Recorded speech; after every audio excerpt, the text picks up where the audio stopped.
Shalom, hai Sobat Kristen dimanapun berada. Kembali lagi kita berjumpa hari ini Jumat 6 Oktober 2023. Kita akan kembali masuk dalam saat teduh merenungkan sabda kebenaran firman Tuhan. Hari ini bahan bacaan kita terambil dari kitab 2 Korintus pasal 5 ayat 11 sampai 21. Namun suatu kerinduan sebelum kita membaca dan merenungkan sabda kebenaran firman Tuhan, mari kita satu dalam doa. Kita berdoa. Ya Tuhan, yang oleh karena kasih-Mu kami masih diberikan kesempatan untuk membaca dan merenungkan firman Tuhan saat ini. Tuhan, dalam kerendahan hati, dalam segala diri kami, dalam kekurangan kami Tuhan, kami rindu untuk diperlengkapi oleh sabda kebenaran firman-Mu. Oleh karena itu, saat ini kami mohon pertolongan Roh Kudus hadir bagi kami pribadi lepas pribadi, untuk memperlengkapi kami sehingga firman yang kami baca dan kami renungkan dapat membangun diri kami lebih baik, supaya kami dilayakkan bagi kemuliaan nama Tuhan. Dan oleh karena firman itu kiranya kami menghasilkan buah bagi kemuliaan nama Tuhan saja. Di dalam nama Kristus Yesus Tuhan kami bawa doa ini. Haleluya. Amin. Ya teman-teman Sobat Kristen, mari kita perhatikan bahan bacaan kita 2 Korintus pasal 5 ayat 11 sampai 21. Di bawah judul pelayanan untuk pendamaian. Kami tahu apa artinya takut akan Tuhan. Karena itu kami berusaha meyakinkan orang. Bagi Allah hati kami nyata dengan terang, dan aku harap hati kami nyata untuk demikian bagi pertimbangan kamu. Dengan ini kami tidak berusaha memuji-muji diri kami sekali lagi kepada kamu, tetapi kami mau memberi kesempatan kepada kamu untuk memegahkan kami, supaya kamu dapat menghadapi orang-orang yang bermegah karena hal-hal lahiriah dan bukan batiniah. Sebab jika kami tidak menguasai diri, hal itu adalah dalam pelayanan Allah, dan jika kami menguasai diri, hal itu adalah untuk kepentingan kamu.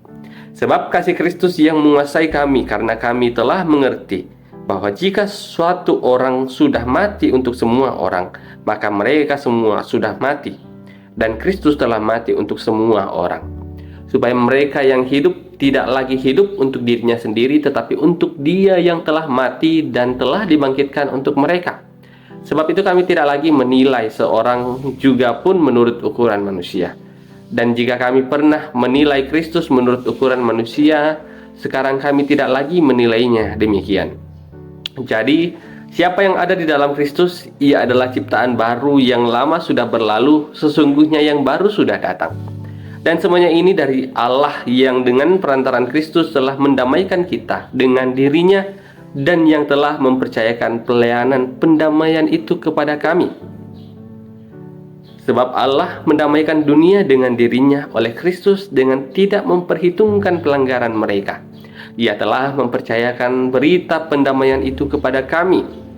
Jadi, kami ini adalah utusan-utusan Kristus, seakan-akan Allah menasihati kamu dengan perantaran kami. Dalam nama Kristus kami meminta kepadamu, berilah dirimu didamaikan dengan Allah. Dan Dia yang tidak mengenal dosa telah dibuatnya menjadi dosa karena kita, supaya dalam Dia kita dibenarkan oleh Allah. Demikian, terpujilah Allah akan firman-Nya. Amin. Ya, tema perenungan kita hari ini untuk bacaan kita, diutus menyampaikan pesannya. Dalam bahasa Toraja, disua umparampo pepasanna. Teman-teman, tidak ada lagi kayaknya yang tidak kenal dengan yang namanya WhatsApp atau WA. Bukan hal asing lagi bagi kita.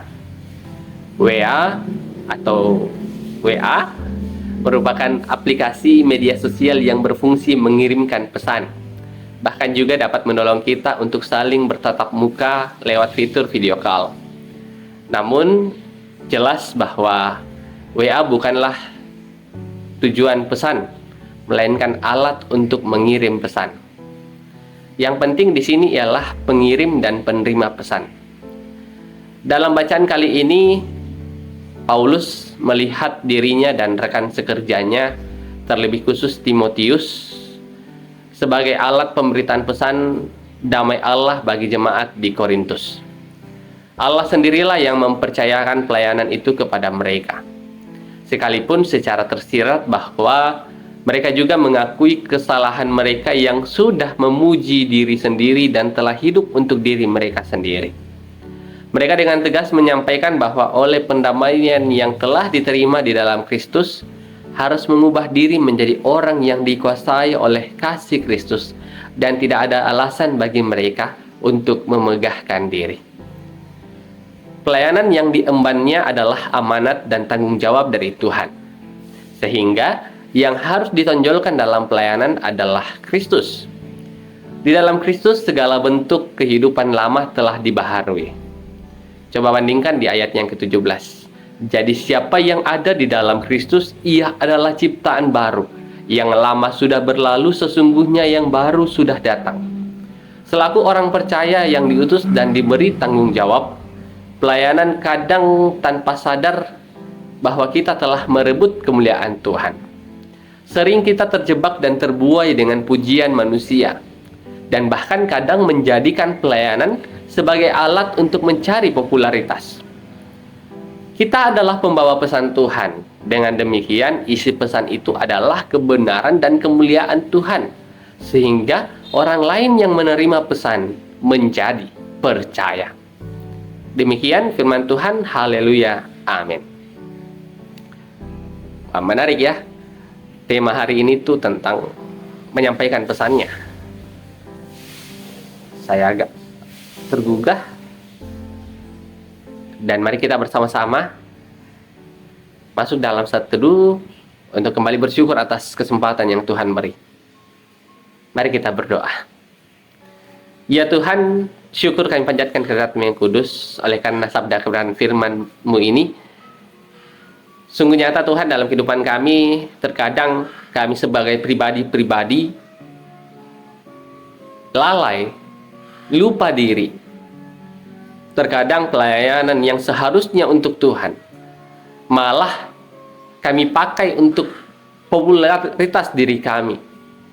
Sadarkanlah diri kami Tuhan, tegurlah kami, sehingga kiranya apa yang kami lakukan dalam kehidupan kami, baik pelayanan kami Tuhan, atau apapun yang kami buat, kiranya semua itu untuk kemuliaan nama Tuhan saja. Dan dari dalamnya kemuliaan nama Tuhan kami puji dan kami permuliakan. Ampunilah diri kami Tuhan, yang jika dalam kehidupan kami telah menyimpang dari jalan. Saat ini Tuhan, dalam kerendahan hati kami, dalam kesadaran diri kami atas setiap pelanggaran dan dosa kami mohon ampunan-Mu. Selanjutnya, selepas dari perenungan saat ini, masih banyak kerja, aktivitas, pelayanan yang akan kami lakukan Tuhan. Tuntun dan sertai kami melalui firman Tuhan yang telah kami baca dan melalui pertolongan Roh Kudus. Sadarkan dan tuntun jalan kami Tuhan, sehingga apa yang kami lakukan itu kiranya hanya untuk kemuliaan nama-Mu saja. Dalam Kristus kami mohon doa ini, dalam nama Kristus kami bawa doa kami. Haleluya, puji Tuhan, amin. Demikian perenungan firman Tuhan hari ini. Bagi sobat Kristen dimanapun berada, kiranya firman Tuhan ini dapat menjadi teladan bagi kehidupan kita, menuntun kehidupan kita hari lepas hari dalam bijak memberi pesan, memberitakan firman Tuhan bagi sesama kita. Sampai jumpa, Tuhan Yesus memberkati.